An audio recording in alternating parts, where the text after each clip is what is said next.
Hello, everyone. Let's start with another essay topic for today. But before we move on, I hope most of you are, you're subscribing to our channel and sharing your views with us, because today's question is also a question taken from one of the queries sent to us. A student asked us that, ma'am, I really get confused when it comes to a direct question essay. And let me tell you all, when it comes to a direct question essay, I believe it is the easiest one to handle in IELTS.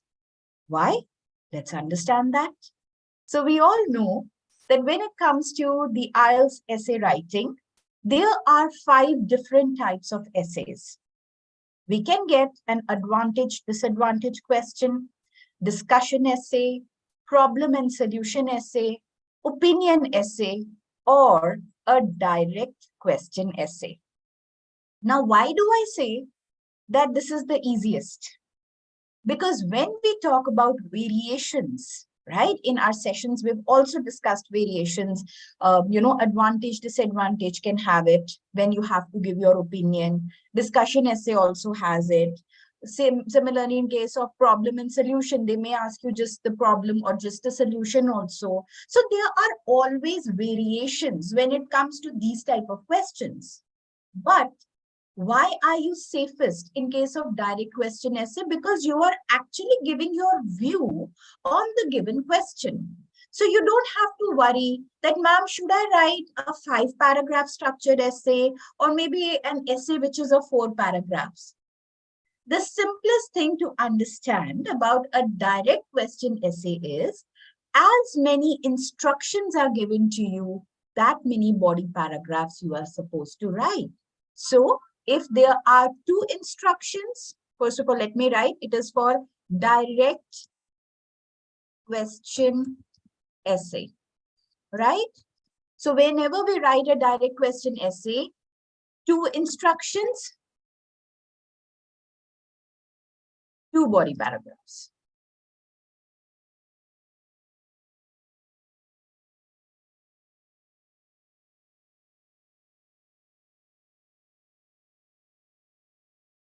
Three instructions,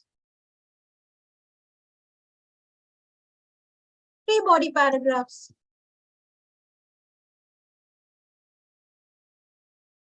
Simple and easy to understand. No rocket science, right? So when it comes to a direct question essay, the total number of paragraphs may vary from 4 to 5 paragraphs depending upon the instructions that are given to you. So you will have to write the introduction, 2 body paragraphs in case of 2 instructions, then the conclusion. If it is a question which has 3 instructions, then introduction, 3 body paragraphs, and then the conclusion. Simple and easy to understand, right? Therefore, I say it is the most direct, most clear question in IELTS essay writing. Now, remember, as I always say, we must take in account the parameters when it comes to IELTS essay writing. So you must cope with it.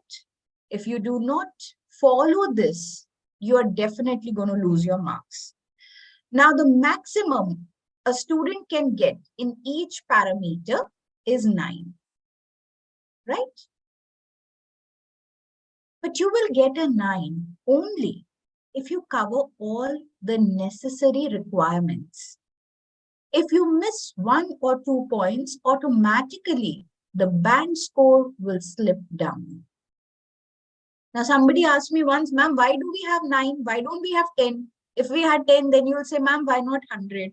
So this is a basic structure. There's no reason behind it that why 9 is the highest band score and 10 is not. The biggest fact is that 9 is the highest band score, right? This is a standard procedure that has been followed since so many years, and IELTS actually started with this concept. Now, when we talk about task response, we need to make sure that we have answered every instruction, right? So the examiner will check whether you have answered and you have covered all the parts of the task or not. Ensure minimum word count. So yes, every IELTS essay has a lower limit of 250 words. This is a standard limit. But we recommend to write at least 270 to 290 words, maximum go up to 300. Right? If you write, let's assume 320 words, ma'am, will I lose my marks? No, you will not lose your marks, but of course you will lose your time. Right? So always remember that the time which is given for the complete writing exam in which we have to perform 2 tasks is 60 minutes or 1 hour. Out of the 60-minute time, we try to spend only 20 minutes on task 1 and 40 minutes on the essay. There's no hard and fast demarcation that, ma'am, it has to be 40. No, nobody will take away your paper. Don't worry. But this is the ideal time which we recommend to write a good essay, to cover up all the aspects, to have good grammar, vocabulary. This much time is actually needed, right? So you should try to write your essay in at least 270 to 290 or maximum 300 words. After this, remember, present a fully developed position in the answer. Whatever your view, opinion on a given point is, it should be stated clearly in a separate paragraph. Therefore, I always insist that if your structure is correct, if your basic structure of IELTS essay writing is correct, it is clear, it is, in a structured format, step by step, automatically you'll get the score easily, right? Do not write stories. Do not write hook statements. Some students have this habit. If there's a question given on globalization, or maybe about the greenhouse gases or nature, people start with a very flowery line that, gone are the days when we used to do this, or as it is rightly said in the words of A.A. Mill, we don't have to do that. We don't have to give a hook statement in IELTS essays. We need to be right on point. We simply try to paraphrase the question topic and start with the answer. Then, when we come to coherence and cohesion, this basically covers 2 major areas. Number 1, the logical flow of your answer and how well do you support your ideas. Now, in order to support your ideas, you must give examples. Now, if you are writing your answer, there are no examples, you will definitely lose your marks. So one must give examples in the body paras. If we do not give examples, we cannot move beyond a 6.5 in any case. Examples will take away a lot from your band score, because the examples, they always help us in 2 ways. Number 1, they help us to add more length to whatever we are writing. Number 2, they make the answer more elaborated and more self-explanatory in a way, right? Now, as we talked about this, I think this color will not look readable later. Let me change the color. Right? Then ensure that you have given the required number of paragraphs. So as I said, if there are 3 instructions, you must give 3 body paragraphs. If there are 2 instructions, you will write 2 body paragraphs. So the paragraph structure for the complete essay will be either 4 or 5. Organize information logically into paragraphs, quite evident. As I always mention, that you should have an introduction paragraph, then you should have body paragraphs to explain the points, and then at the end you must have a conclusion. So the logical flow of the answer majorly depends upon this also. Use cohesive devices effectively. Yes, the use of linkers is what we recommend. So, however, also, although, furthermore, similarly, on the contrary, right? These are the kind of linkers that we must use in our writing. Of course, if you visit the Learning portal, you will learn more, right? What type of vocabulary we should have, what type of linkers we can accommodate in our writing.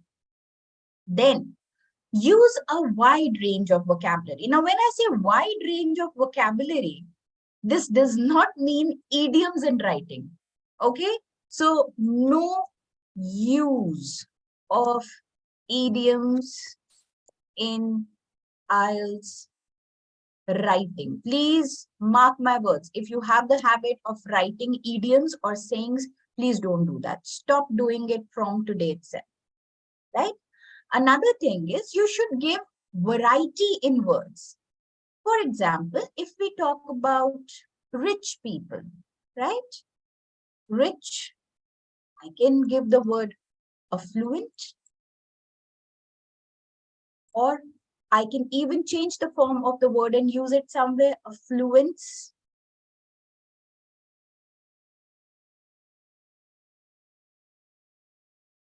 Right? Deep pockets, isn't it?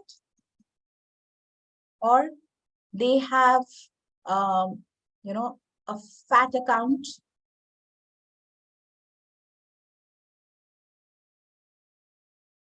We can use collocations also like this, right?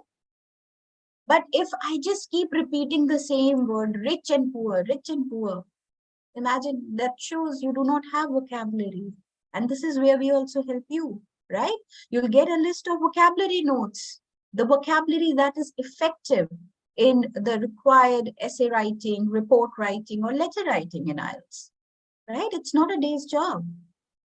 Then make use of collocations like fat accounts, right? It talks about a person, or deep pockets. They are also collocations. So these two collocations, they talk about somebody being filthy rich, right?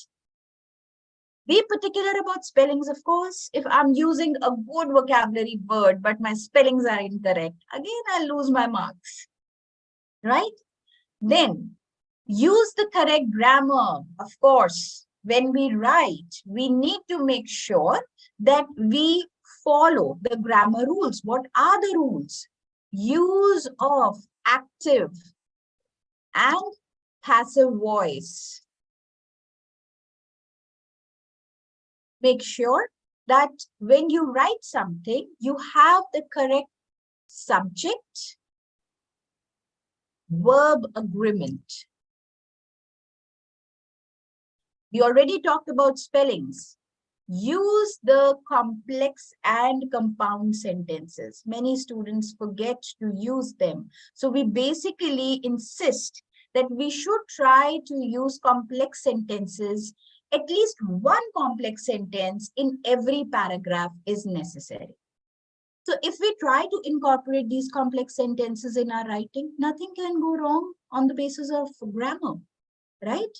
And of course, the punctuation marks. Moreover, remember, this is again a blunder. Never use compressed words. What are compressed words? It's, didn't,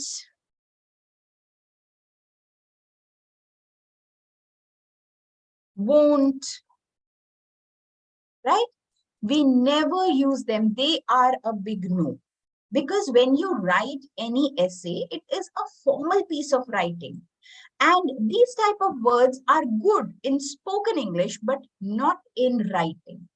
Mark this, remember this. If you're going to use it, you are addressing something in an informal manner and you may lose your marks, right?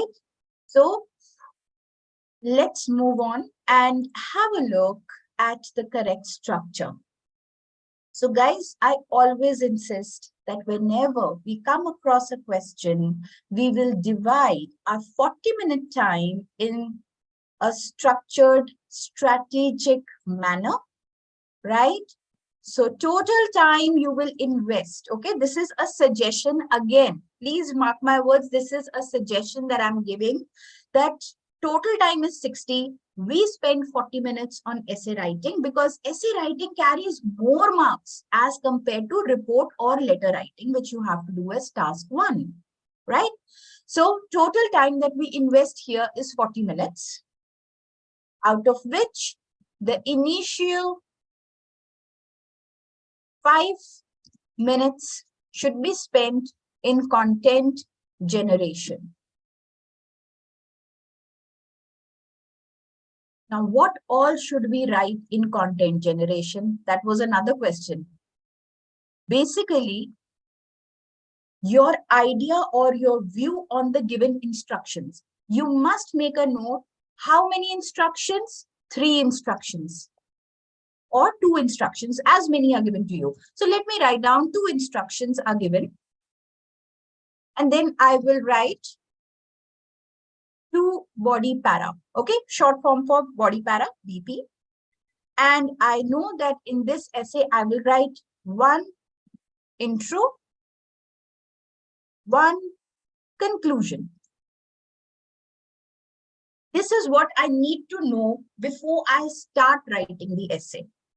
After this, another thing that we have to do in content generation is to come up with our points quickly. What am I going to describe? When you read a topic, understand what the topic is asking you, right?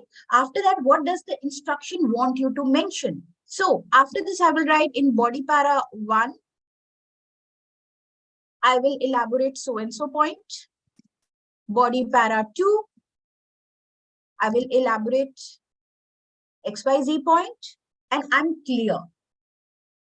What should I write now? Correct? My blueprint is ready for my essay. After this, we should move on to the writing part. Now I will start my writing and I will spend roughly around 30 minutes or maybe 25 minutes, right? Let's assume that we spend around 25 to 30 minutes on writing. Simply keep writing your task.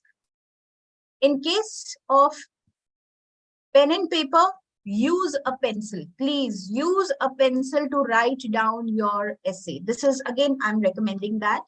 Use a pencil to write down your essay, your letter, or your report.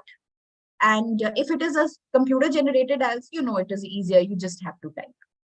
Then after this, the next 5 minutes, or let's say the last 5 minutes, on correction. And what am I going to correct? These should be my pointers. Task response, length. Have I written enough? Check the length.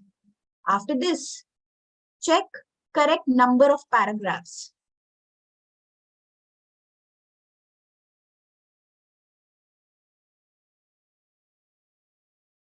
Examples. Did I give it examples in my body paragraph?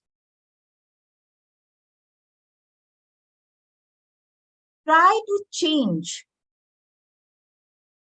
simple sentences into complex sentences because you have the sentences in front of you. So at this point, changing a sentence is much easier than at the time of conceptualizing the idea. Right? You have the sentence. You just have to flex a few words here and there, and you'll be able to come up with a complex sentence or maybe a compound sentence, right? So once this is done, writing and getting a higher mark will never be difficult for you. So when we write down the introduction or when you are even correcting your answer, just check whether your introduction paragraph contains a paraphrased question, topic, or statement with a thesis statement or not, right? We must have these 2 things to get our desired score. Then the body paragraphs which you are giving, it should have, the body paragraphs, they must have examples. So whether you are writing 2 or 3 body paragraphs, you must give them with examples. These 3 parameters must be checked in every body paragraph. Topic sentence, extended explanation or detail, and then the example. Please remember, each body paragraph will hold one idea. Okay, do not try to put too many things into one. That, okay, if they've given me two instructions, I put both the instructions in the same body paragraph. That's a blunder. Please don't do that, right? Try to segregate the information. After this, come to the conclusion paragraph. The conclusion paragraph must contain paraphrasing of the question prompt, what was asked, then paraphrasing of the thesis statement, which we give here, and then you just simply summarize your essay that this is what I believe or think. Let's have a look at a question topic. Now, the topic for today is more and more young people from wealthy countries are spending time in communities in poor countries doing unpaid work, such as teaching and building houses. Why is this? Who benefits more from this? The communities or these young people? Right? So how many instructions are there? 2 instructions. Which means body para 1, body para 2. Intro,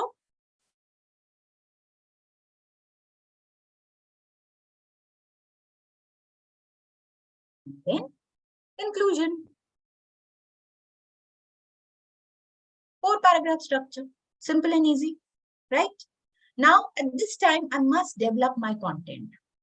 And okay, they are targeting the young people from the affluent countries, right? Wealthy countries, affluent countries, developed nations, right?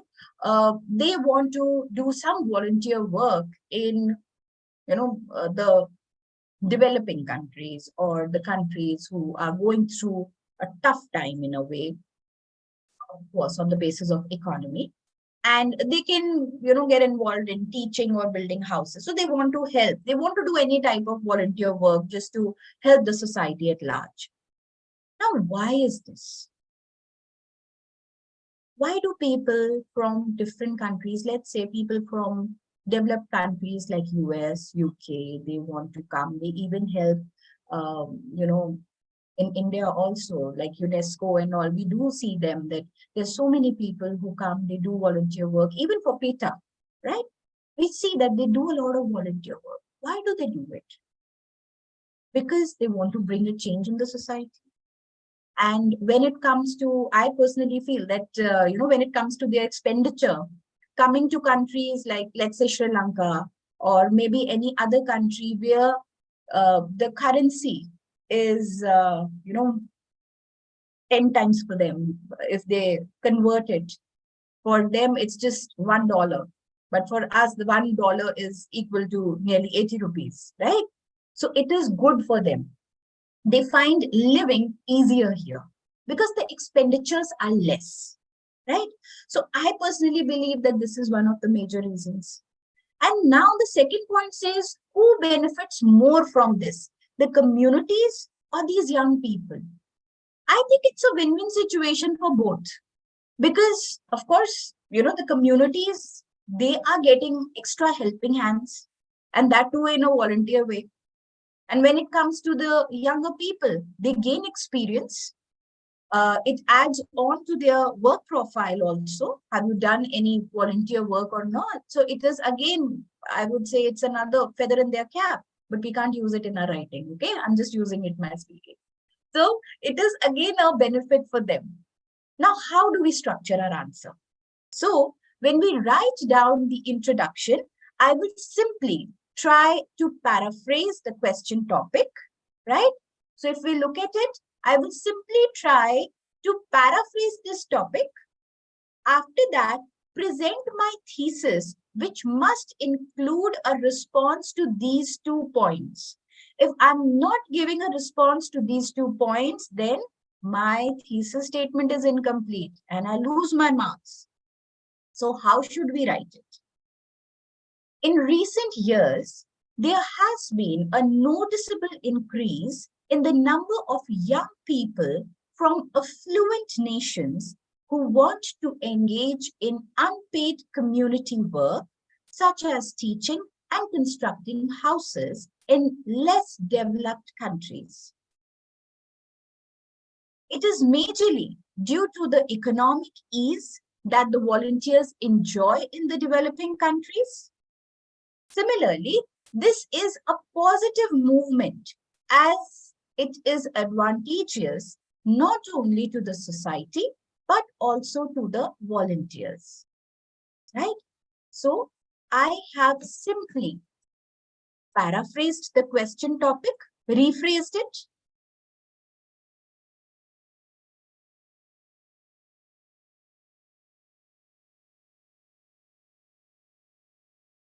right? And after this, I gave my thesis statement, my view. What was the first view? Why does it happen? Or why is it? So that why is answered here, instruction 1. And I'm going to elaborate this point in body para 1. And then the second point, that comes here. Who gets benefited? I would say both. Body para 2. Clear? So that's very easy to come up with a thesis statement. Just give a glimpse of your idea, which you're going to elaborate in the body paragraph, and then write it further, right? So if your introduction paragraph is on the right note, you start it with a 6, you're definitely going to achieve a 9 in your writing. Okay? So now let's have a look at the body paragraph. So the first body paragraph has to mention what or why does it happen. One of the reasons why people travel to developing territories is because of affordability. Many of these are freshers or students who can only afford to visit places which have a weaker currency value. Additionally, doing social work gives a meaningful purpose to their expeditions and also helps them share their talents in exchange for food and accommodations. For instance, there are several global organizations such as WOOF, or people call it as WOOFF, and UNESCO, which offer travel fellowships to individuals in exchange for volitional activities in the third world nations. Another word for voluntary work, right? Good use of vocabulary. After describing this, now I move on to the second instruction, where I wanted to elaborate that it is beneficial not only for the people who are doing it, but also for the community or the country, right? This increasingly rising trend has numerous benefits to both the local public as well as the young individuals. Many of these communities are poor and therefore face several problems. With the influx of youth, the society is exposed to several innovative ideas with the local resources, which can often creatively solve their daily life changes. On an individual level, doing first-hand social work helps build character and introduces them to problems which they might have never encountered in their affluent countries. These experiences widens the perspective of the world and challenges them to tackle for these problems. For example, several volunteers set up unique businesses providing education, job, and revenue to the same weaker villages they volunteered at, thus improving the quality of life of these neighborhoods, right? So automatically, if the neighborhoods are going to get improved, eventually the entire community is getting benefit out of it. Isn't it? So our ideas, our points are clear. Now we come to the conclusion, because in the conclusion, we have to sum up whatever we have written. So how should we do that? To conclude, the growing flock of the younger generation spending time in underdeveloped countries is drawn by their desire to contribute to the well-being globally. Furthermore, this trend creates a sustainable system which fosters the exchange and movement of young people as well as benefits the community, right? So this is the benefit that we tried to highlight in our essay.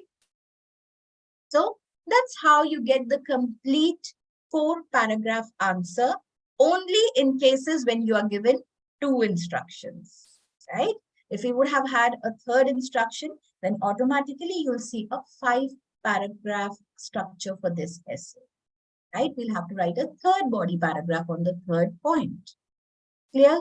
I hope this is going to help you all. So remember how to ace the task. If you want to get your desired band score, you must understand what the topic has asked you to write. Do not get into creative writing. Please remember, guys, this is not creative writing. This is IELTS essay writing. Stick to the main points that you have to discuss. Do not go off the track. Plan your essay before writing. Do content generation, as I say. Collect all the points you would like to include in your essay, right? So when we do content generation, we just quickly make a note of the points that we want to include in our essay. Use a mix of simple and compound sentences, of course. Use transition words, however, moreover. Take care of grammar pitfalls. If you think my particular sentence is incorrect in structure, please replace the structure. Similarly, do it for the spellings also. If you're not comfortable with the spelling of a word, if you still have a confusion, you may change the spelling. But yes, of course, always remember that in IELTS, spellings for the Cambridge and the Oxford format, both are accepted. So you may write COLOUR color. This is also acceptable. COLOR color. This is also acceptable in IELTS. Similarly, if I say, whenever we have to use Z, like in case of American accents or American Oxford kind of writing, they always use globalization. But the Cambridge says globalization. Both are acceptable, right? So you don't have to worry which one should I use. But of course, you need to follow the same. You can't do this that, ma'am, for color, I will write the Cambridge style, and for globalization, I want to go the American way. You can't do that. Please stick to one style of writing, one type of spelling.